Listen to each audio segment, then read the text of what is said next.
The nanny was about to be arrested for theft, but the parrot's words save her at the last moment. The hallway was silent in a way that hurts.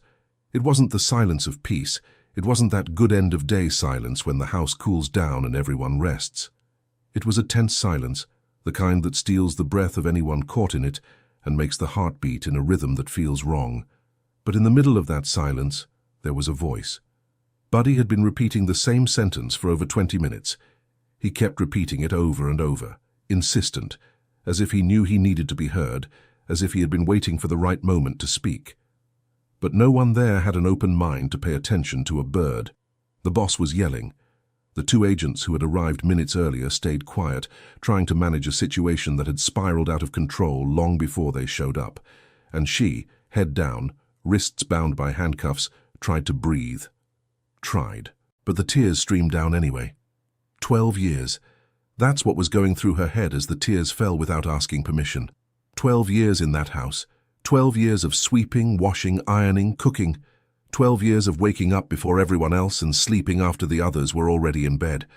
12 years of trust, of closeness, of things only those who live inside a home truly know. And now, this. Buddy screamed louder. "Don't tell Uncle! Don't tell Uncle!" The boss told the bird to shut up, but she lifted her eyes for the first time since the handcuffs had snapped shut around her wrists, and something small, but alive, lit up inside her. To understand what happened in that hallway, I need to tell the story from the beginning. Because that day wasn't born out of nowhere. It had been built by many hands over a long time. Martha Jane Miller was 42 years old. She was a woman of average height, with dark skin and curly hair tied in a bun she put up every morning before 6. She had the eyes her mother called serious eyes, not because they were hard, but because they looked straight at you without looking away. She had come to New York City from the rural area when she was still young, with a bag of clothes and her cousin's address written on a crumpled piece of paper in her pocket. The first years were about adjusting, about being scared, about working in several different places. She had cleaned offices, cared for the elderly, worked at a boarding house. They were jobs she did with care, but none of them stuck. Or maybe she was the one who didn't stick. But when she arrived at the Harrison house, something clicked. She always said she felt it on the first day. That house had a place for her. Julian Harrison was a lawyer, a tall man in a dark suit and tie, well-combed hair, and a way of speaking that showed he was used to being heard. 41 years old, successful, organized. He was a good boss when he was calm. The problem was that calm wasn't always his natural state. Caroline, the wife, was different. Softer, more patient, a university professor with a genuine smile she didn't save for special occasions. She treated Martha with respect from day one, called her by name, asked how she was really doing. It wasn't an act, it was just her way. Their daughter, Chloe, was 6 years old when Martha arrived. Today she was 18, and Martha had watched her grow up like a daughter who wasn't hers, but who had found her way into her heart just the same. She remembered every stage of that girl. Chloe's fear of the dark at age 7, the phase where she would only eat buttered noodles. The nights she woke up crying and it was Martha who went to her room because her parents slept heavily. And then there was Mrs. Margaret. Mrs. Margaret Harrison was 71 years old and was Julian's mother. A small woman with short-cropped white hair, hands marked by time and a slow way of walking that was deceiving. Her mind was as quick as it had ever been. She lived in a small room at the back of the 2-story house, with a window facing the garden, and spent her afternoons sitting in the little straw chair she had brought from the old house herself, looking out at the garden as if the plants had something important to say. On the first day Martha had walked through the door, Mrs. Margaret had looked at her for about 3 seconds and said, "You have the face of someone who doesn't run from things. Stay here, and you'll be treated with respect." And she was. For many years, the Harrison house was a balanced place. Not perfect because a perfect place doesn't exist, but balanced. There were disagreements, there were difficult days, there were leaner months and more comfortable months. But there was a thread of trust that held everything together, and Martha was an important part of that thread. That thread began to grow thinner 2 years ago, when Caroline fell ill. It wasn't anything serious, but it required care and rest. She went to spend a few months at her parents' house in Cape May, a few hours away. Julian was left alone with the responsibility of everything: the house, Chloe, work, the bills. And Julian alone with everything was a Julian more closed off, harder, shorter in his speech. Martha endured. She always endured. When Caroline came back, the house breathed again. But Julian kept a different manner that never fully left, an impatience that was there even when he smiled, a state of alert that seemed to never turn off. It was during that same period that his nephew began to show up more often. Tyler Harrison was 26 years old and had the way of someone who is always sizing up the territory. A student from another city, he would show up at his uncle's house sometimes unexpectedly, sometimes with very little notice. Julian adored his nephew. He had for him that affection of a man who never had a son and found in his nephew something close to it. He gave him money when he asked, opened his home whenever he showed up, didn't ask too many questions.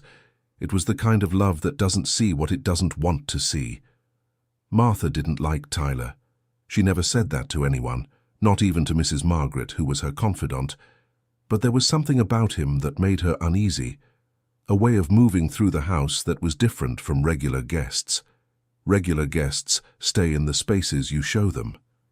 Tyler went wherever he wanted, opened drawers, stared at things with a curiosity that seemed calculated. One Saturday afternoon, about 3 weeks before everything happened, Martha had found Tyler in the hallway on the second floor, near the door to Julian's office. "Hey, Martha," he said with that smile. "I'm looking for the bathroom." "The upstairs bathroom is at the end of the hall, on the opposite side," she replied. "Oh, right. Thanks." And she watched him walk away with a discomfort that wouldn't go away. Tyler had been in that house at least 40 times in his life. He knew exactly where the bathroom was. She didn't say anything. It wasn't her business. At least that was what she tried to convince herself. Buddy stayed in a cage in the second-floor hallway because Mrs. Margaret insisted on it. The parrot was a gift she had received 8 years earlier from a neighbor who had left for good. Bright green, with a nearly invisible blue band on his head and a firm grey beak. Buddy was smart the way parrots are smart. He absorbed everything that was in the air, without a filter, without intention, without knowing the weight of what he kept. Mrs. Margaret talked to him every day. Martha did too. Even Chloe, when she was little, taught him songs, and the bird kept repeating the parts he liked most, scrambling everything in a way that made the family laugh. In the last few weeks, Buddy had started repeating a new phrase that Martha Jane had heard more than once while passing through the hallway. She figured it was something Chloe had said on a call, or that the little thing had picked up from the television. She hadn't paid it any mind. But life sometimes keeps for us exactly what we're going to need, at the exact moment we need it most. Dear listener, if you're enjoying the story, go ahead and leave a like and, most importantly, subscribe to the channel. It really helps us folks who are just starting out. Now, continuing. Thursday started out normal. Martha Jane had arrived at 6:30, like always. She made the coffee, put the bread out to warm, set aside the mugs the way each person liked them. Mr. Julian had left at 7:30 for a meeting he himself said was important. Caroline had left right after, with Chloe, to take her daughter to an appointment. Mrs. Margaret was in her room resting, as she usually did in the mornings. The house went quiet.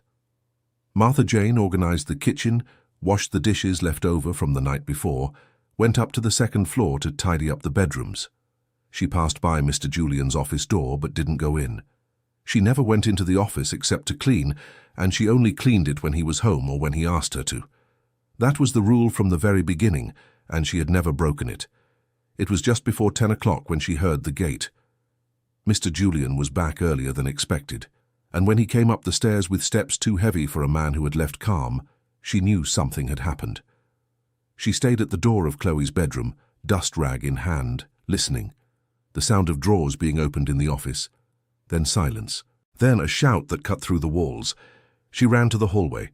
The office door was open. Mr. Julian stood in the middle of the room with the look of someone who'd been punched without seeing where it came from, his hand pressed to his head.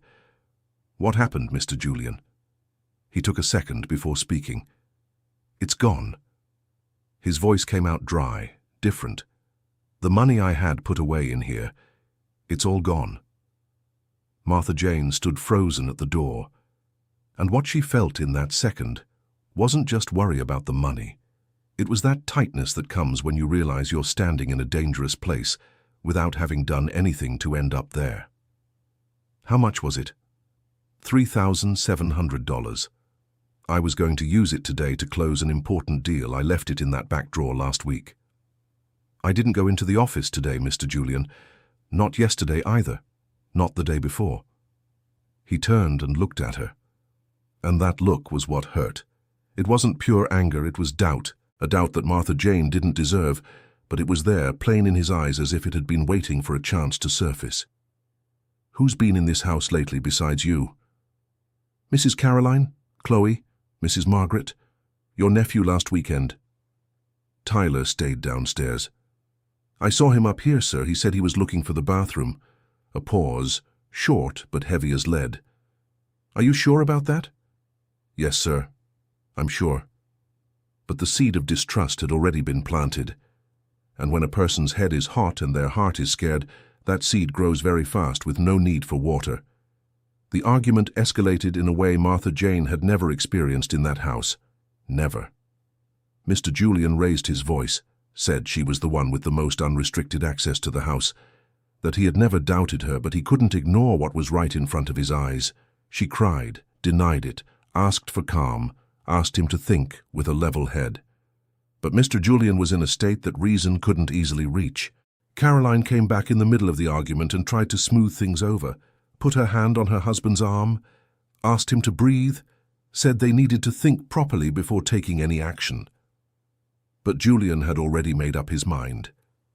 Mrs. Margaret came down the stairs holding the railing, her steps small and careful as always. She stood still at the entrance to the living room, watching everything with that calm, deep gaze of someone who has 71 years of history and has seen plenty of things like that before. She didn't speak at first. She just watched. When Julian went to the phone to handle it the way it needed to be handled, the old lady slowly crossed the living room and went over to Martha. She took Martha's hands between her own, those old weathered hands, and held on tight. "I know it wasn't you," she said softly. Martha couldn't even reply. The lump in her throat was too big. "Stand tall," Mrs. Margaret said. "Don't bow your head for this. Look, when I get to this part of the story, I go quiet for a while before continuing, because there's a weight there that isn't small. A woman who dedicated 12 years of her life to a family being looked at with that doubt. 12 years shouldn't be erased by anyone's moment of desperation, but sometimes they are. And that says more about who does the erasing than about who was erased." Martha sat waiting in the kitchen. She didn't try to leave, didn't scream, didn't make a scene. She stayed, with the dignity of someone who knows the truth exists, even when the world seems not to want to see it. The two agents arrived 40 minutes later. They were serious men, in dark uniforms and caps, who came through the door with the care of men trained not to inflame situations. Julian received them in the hall, took them up to the second floor, showed them the office, explained what had gone missing. The two listened to everything, took notes, asked questions. Martha was called in right after, and it was there in that hallway with Buddy's cage right there that the handcuffs were placed on her wrists. She lowered her head, closed her eyes for an instant. The handcuffs were cold and carried a weight different from physical weight.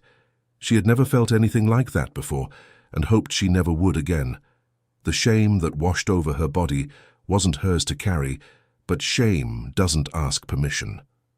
Julian stood in the hallway, red with anger, pointing his finger, saying out loud things she never imagined she would hear from him. The agent stood to the side, waiting for the situation to settle. Caroline was on the stairs, her hand pressed over her mouth. Then Buddy spoke. "Don't tell Uncle, don't tell Uncle." "Shut up, bird," Julian said, irritated, without even looking at the parrot. But the bird didn't obey. Buddy repeated, louder, more insistent, as if he knew it was now or never, as if he had kept it stored away, waiting for the exact moment. "Don't tell Uncle. 3,000, Uncle doesn't need to know. Buddy, shut up. Are you going to stay on our side or not?" Silence. A silence different from all the others that day. Martha slowly raised her head. One of the agents looked at the parrot. The other looked at his colleague. Julian's expression froze on his face, like someone who heard something that took his brain a full second to process. Caroline came down 2 steps faster. "What was that he said?" No one answered. Buddy repeated it for the 3rd time, with the same precision as always, without knowing what he was doing. "Don't tell Uncle. 3,000 Uncle doesn't need to know. Buddy, shut up. Are you going to stay on our side or not?" The voice was unmistakable. It wasn't the mechanical voice parrots sometimes use when they're imitating carelessly.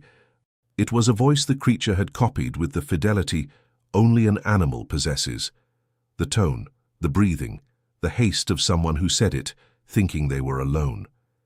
And anyone who knew Tyler recognized it. There was no possible doubt. Dear listener, if you're enjoying the story, go ahead and leave a like and most importantly subscribe to the channel. It really helps us who are just starting out. Now, continuing. Julian.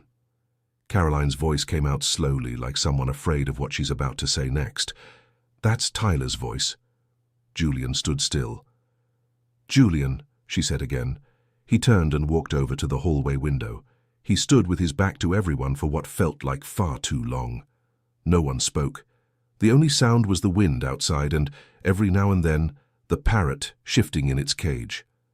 One of the agents approached Martha with a calm gesture and removed the handcuffs. "You can stay here for now, Ma'am," he said quietly. Martha stood where she was. She didn't move, didn't say anything. She just stayed. "Tyler was here last weekend," she said, her voice tired, like someone who has nothing left to prove, only the plain, unvarnished truth. "Saturday afternoon. I left at 7 in the morning. Ms. Caroline went to visit the neighbor across the street. Chloe was in her room with her headphones on, and Mr. Julian wasn't home." Julian was still turned away. "He called me that Saturday," he said finally. His voice came out hoarse, smaller. "Said he was going to stop by to pick up a book he'd forgotten. I gave him the gate code over the phone so he could get in." The weight of that sentence sank through the hallway like lead. "He came in here alone," Caroline said. "How long was he here?" one of the agents asked. "I wasn't there," Martha replied. "But judging by the time he usually shows up, he must have stayed at least 2 hours." Julian walked over to the chair in the hallway and sat down. He stayed with his hands clasped in front of his face, elbows on his knees, his head dropping slowly as if the weight of it all was too much to hold up. "I need to be honest here, because this part gets to me in a way I can't ignore. Julian isn't a villain in this story. He's a man who panicked and looked for blame in the closest place without stopping to think. You don't have to be a bad person to do a bad thing, and sometimes that's exactly what makes situations more painful, when the person who hurts you isn't someone who wishes you harm. It's someone who simply didn't stop."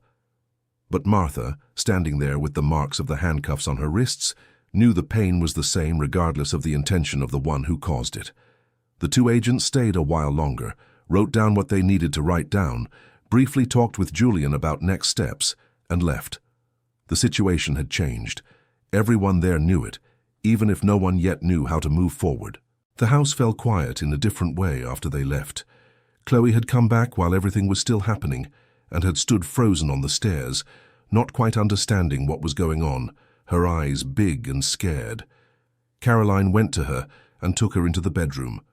Julian stayed in the office with the door closed, and Martha went to the kitchen. Mrs. Margaret appeared right behind her, her steps short and careful. She sat down beside her, took Martha's hand between hers without saying a word. They were 2 women, each carrying her own weight, sharing the silence of a day that had been far too long.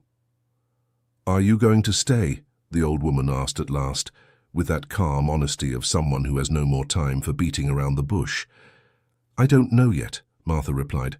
"I need some time to understand what I'm feeling." Mrs. Margaret nodded. She didn't push. That was her way. She respected people's pain without trying to rush their healing. In 71 years, she had learned that some things have their own time and that forcing it doesn't help. Julian came downstairs an hour later. He was without his tie, collar open, looking like someone who had spent all that time alone with thoughts that hadn't been kind to him. He stood at the kitchen entrance, looked at Martha, and the two of them stayed in silence for a moment that lasted a very long time. "I was wrong," he said finally. His voice was hoarse, like someone who wasn't used to those words coming out of his mouth. "I acted in the heat of the moment and I was wrong. I had no right to do what I did." Martha Jane stayed quiet. "Forgive me." She took a while before answering, not because she wouldn't forgive him, but because forgiving is one thing and forgetting is something completely different. And there were some things she needed to say first, things that had been stuck inside her for hours and couldn't stay stuck any longer. "Mr. Julian, I worked 12 years here. 12 years without taking a cent that wasn't mine, without going where I shouldn't have, without touching what wasn't mine, without betraying your trust, or Mrs. Caroline's or anyone else's in this family. And when you panicked, you looked at me like I was a stranger, like 12 years meant absolutely nothing." Julian opened his mouth and closed it again. "I was saved by a parrot," she continued, and her voice trembled a little now. "If Buddy hadn't said what he said, I would have left this house in a way I never in my entire life imagined, with handcuffs on my wrists after 12 years. He didn't answer, because there was no answer to that, and he knew it." Mrs. Margaret looked at her grandson with the calm, serious eyes of someone who is 71 years old and has no more time for mincing words. "You're going to have to win back what you lost today, Julian, and that's going to take time. There's no shortcut." Julian nodded. He seemed smaller than usual. Sometimes the awareness of a mistake has that effect on us. We shrink inside without meaning to. "I forgive you, Mr. Julian," Martha Jane said finally, her voice firm. "But forgiveness doesn't erase what happened. It only opens a path forward. And what we'll do with that path, we'll see." Julian sat with that. In the days that followed, the situation with Tyler came to light within the family. Julian called his brother, the boy's father, and told him everything. The nephew, confronted by his father, didn't deny it. He returned the money he had kept stashed away, as if one day he'd be able to use it without anyone knowing where it came from. And he didn't come back to that house, at least not for a long time. Julian had to carry two things at once: the anger and disappointment with the nephew he had protected like a son, and the shame of having accused the wrong person without even giving her the benefit of the doubt she had built up over 12 years. Martha Jane kept working at the Harrison house. She stayed. Not because things were exactly the same, because they weren't. They never go back to being the same. But because she had built something in that house over all those years, a story that wasn't just about work, but about companionship, about affection, about presence. And she didn't want to lose that because of someone else's mistake. Things slowly came back together. Julian was more careful, more attentive, more grateful in the small things of daily life. Not in the exaggerated way of someone who wants to redeem himself quickly and erase the memory of what he did, but in the quiet, consistent way of someone who learned a costly lesson and decided to take it seriously. He never raised his voice at her again. He never again looked at her with that doubt. Caroline, for her part, apologized in her own way, which was quieter and deeper. She made Martha Jane's favorite dish one Friday afternoon without saying anything about the reason, and sat at the kitchen table talking with her for almost an hour about things that had nothing to do with work. It was her way of saying that Martha Jane mattered, and Martha Jane understood. Chloe went up to her one day and simply hugged her. She didn't say anything, she just hugged her, and sometimes it's the hug that says what words can't reach. As for Mrs. Margaret, she went on being what she always was, a safe harbor. She didn't change because she didn't need to change. She had been the only one who never doubted, and she carried that with the lightness of someone who did the right thing and doesn't need recognition for it. And Buddy stayed in the second-floor hallway, green and shiny in his cage, repeating the things he heard without knowing the weight of any of them. Martha walked past him every morning, and on some days, when the exhaustion weighed heavier, or when the hallway was quiet and she remembered what she had felt with the handcuffs around her wrists, she would stop in front of the cage and just stare at the bird for a moment. Buddy would stare back with those little round black eyes. "You saved me, you know," she would say. And the parrot, inevitably, would answer, "Don't tell Uncle, don't tell Uncle." And Martha would laugh. It was a small laugh, but it was real. The kind of laugh that comes from somewhere deep, from someone who went through something very hard and came out of it with her head held high, from someone who found the truth in the most unexpected place in the world and learned that life has its own way of working things out when everything seems to have hit a dead end. Mrs. Margaret always said that life is wiser than we imagine, that things arrive at the right time, in the way they need to arrive, that we plant without always knowing what will grow or when. Martha came to believe that deeply. She, who already had a quiet faith in that idea, now carried it with even more certainty, because she had lived proof of it. A green bird that learned a phrase without knowing what it meant, and that repeated it at the exact moment it needed to be heard. Sometimes the truth doesn't come the way we expect. Sometimes it comes in a way we could never have imagined. But it comes. It always comes. The end. Martha didn't need anything beyond the truth to save herself. And the truth came from the least expected place. That makes me wonder, do you believe that honesty always finds a way to show up, even when everything seems against it? And would you have stayed in that house after everything that happened? Tell us in the comments where you're watching from and what this story made you feel. Leave a like, subscribe to the channel, and share it with someone you know will enjoy it. See you soon with another story like this one.